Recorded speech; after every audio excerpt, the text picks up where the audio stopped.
हरे कृष्णा।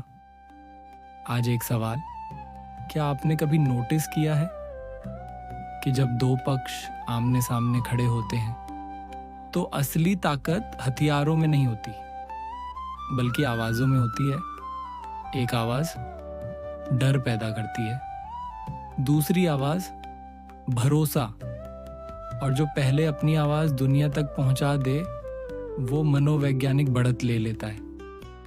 अगर हाँ, तो आज का श्लोक आपके लिए है। जय श्री कृष्ण। पिछले श्लोक में भीष्म पितामह ने शंख बजाकर कौरव सेना में आत्मविश्वास भर दिया था, लेकिन युद्ध अभी शुरू नहीं हुआ था, ये सिर्फ शुरुआत थी। और अब दोनों सेनाएं एक साथ प्रतिक्रिया देती हैं। ध्यान से सुनिए आज का श्लोक। ततः शंखाश्च भैर्यश्च पणवानक गोमुखा सहसैवाभ्यहन्यन्त स शब्दस्तु मूलो भवत।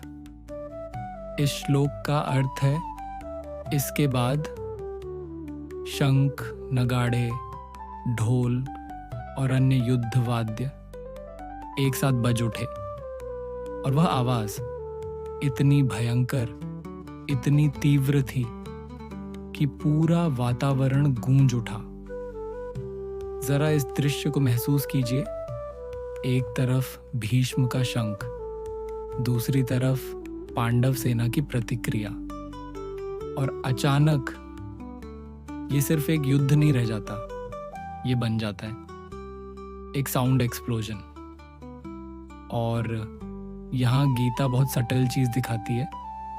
पहले शंख अकेला था, अब आवाजें मल्टीप्लाई हो रही हैं। ये सिर्फ युद्ध का शोर नहीं है, ये मनोवैज्ञानिक स्थिति है जब डर और साहस दोनों एक साथ सक्रिय हो जाते हैं। एक आवाज कहती है डरो मत, दूसरी आवाज कहती है अब पीछे नहीं हटना। और जब ये दोनों टकराती हैं तो बाहर एक शोर पैदा होता है, लेकिन अंदर एक और बड़ा शोर होता है, इंसान के अंदर का शोर। क्योंकि असली युद्ध मैदान में नहीं शुरू होता, वो शुरू होता है मन के अंदर, जहां एक तरफ इंस्टिंक्ट होता है बच जाओ और दूसरी तरफ बिलीफ होता है डटे रहो। और गीता हमें यही दिखा रही है। महाभारत केवल बाहरी युद्ध नहीं है, ये अंदर चल रहे हर इंसान के युद्ध का रिफ्लेक्शन है। अब ध्यान दीजिए। स शब्दस्तु मूलो भवत, वह आवाज बहुत भयंकर हो गई। मतलब अब कोई सिंगल साउंड नहीं है, अब केओस है। और केओस हमेशा डराता है, क्योंकि केओस में कंट्रोल खत्म हो जाता है, और जहां कंट्रोल खत्म होता है वहां डिसीजन तेज नहीं होते, वहां इंस्टिंक्ट चलता है। और यही वो मोमेंट है जहां मानव साइकोलॉजी सबसे रॉ हो जाती है। अब दोनों सेनाएं आमने सामने हैं, कोई पीछे नहीं हट सकता, कोई रुक नहीं सकता। और अब जो भी होगा वो सिर्फ रणनीति नहीं होगी, वो होगा इंस्टिंक्ट प्लस बिलीफ का क्लैश। और यही वह पॉइंट है जहां गीता धीरे धीरे हमें एक्शन से अवेयरनेस की तरफ ले जाती है। तो आज एक सवाल अपने आप से पूछिए, आपकी जिंदगी में भी क्या कभी ऐसा होता है जब बाहर सब शांत नहीं होता और अंदर भी सब शांत नहीं होता? जब एक तरफ डर बोलता है पोप और दूसरी तरफ जिम्मेदारी, और आप बीच में खड़े होते हैं बिना ये जाने कि किस आवाज को सुनना है।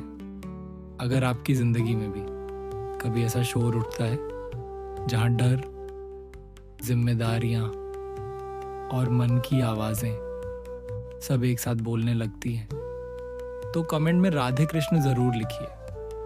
क्योंकि जहां मन का शोर खत्म होता है वहीं से कृष्ण की आवाज सुनाई देना शुरू होती है। और कभी कभी बस ये मान लेना कि अंदर शोर है, यही पहला कदम होता है उसे समझने का। अगले श्लोक में ता एंड हम पहली बार दोनों सेनाओं को एक साथ फुली रिस्पॉन्ड करते देखेंगे और वहीं से युद्ध का असली साइकोलॉजिकल फेज शुरू होगा। तब तक के लिए याद रखिए, हर बड़ा युद्ध पहले शोर बनकर आता है और फिर विचार बनकर टूटता है। जय श्री कृष्ण।